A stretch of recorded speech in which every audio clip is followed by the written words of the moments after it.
si Ate Mek.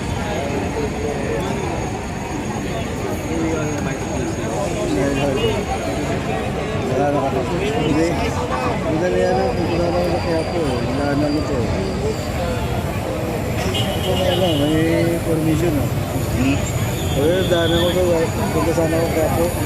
Parang May permission ah. narinig pala ako niya pag mura kahapon.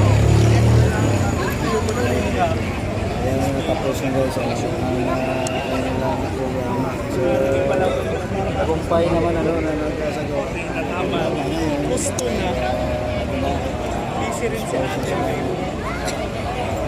Pabalik natin sila sa kanilang pinangalingan. Pero still ang mga pulisan na kapulisan natin nandito po. So, ang laban namin yan na nakakot na nandiyan na sa pulis nila.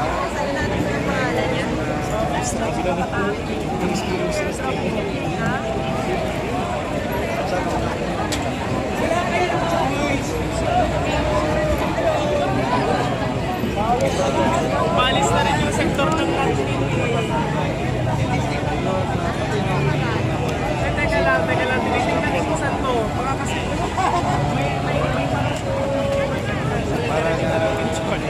Kaya sunod nila.